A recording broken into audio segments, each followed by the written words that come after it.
Well, for decades, chain stores have been dominating the retail world, forcing local stores to change or go out of business. But some people would rather shop locally and are putting up their own money to make it happen. Business and economics correspondent Rebecca Jarvis took a trip to northern New York to see what one town had decided to do to deal with certain issues they have there. Good morning. Yeah, good morning, guys. And we know on a national level the economy has been in rough shape for some time now, and that is impacting local communities, which are now looking for their own solutions. We traveled to one town where, mimicking a business model that has seen success out west, folks are buying into a new way to do business in town.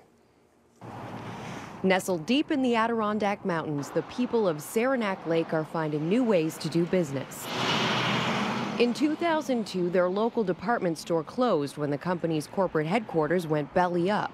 When Ames left, and this is the running joke, people had to start to go to Plattsburgh, which is 50 miles away and an hour's drive to get very basic goods such as underwear. Walmart was ready to fill the gap, but locals bristled at the thought of a big box retailer changing the character of their small town. We have a year-round residents population here of about a little under 5,000, and Walmart wanted to build a store that was 121,000 square feet, and many of us in the community felt that that was an inappropriate size for our small community. Hoping to preserve charm but provide commerce. Oh, I like that. A handful of longtime residents, including Gail Brill and Melinda Little, found the answer. They brought the Wall Street model to Main Street by forming a new company.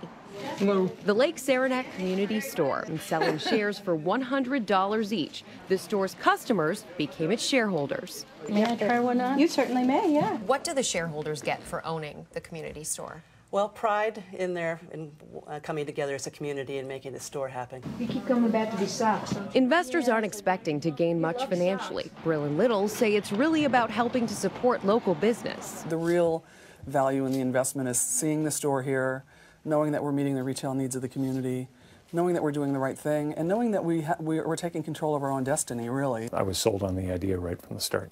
Peter Wilson owns the local Army-Navy surplus store up the road, but he's also a shareholder in the community store. It was just an easy decision to say, you know, this is great for the community. We're not expecting anything back from it, but it's just aside from the fact that we'll have a resource to shop at and hopefully, you know, busier downtown. One of the things that I love is over here. Low overhead means lower prices, and that's provided a steady stream of business. And look at the price. $12.99. Yeah, it's fantastic. So that's a deal. It is a deal. So you can come here and get a deal. Yep, you can. Do you think this is for a 3-year-old? On opening day, the community store sold $7,000 worth of merchandise, but organizers are still cautious about the future. This is a work in progress. And it will always be a work in progress. I mean, that's the beauty of having a locally owned store, is that we can shift much more quickly than a store that's owned by a corporation. There's nobody else sitting in an office somewhere outside of town saying this is how it needs to go. Exactly. The people of Saranac Lake, eager to keep their local economy thriving, are doing just that. Today's total is $67.58. One sale at a time. Remain steady, I guess. And by selling shares of stock over 5 years, the organizers have now banked $600,000, which has enabled them to open the store debt-free.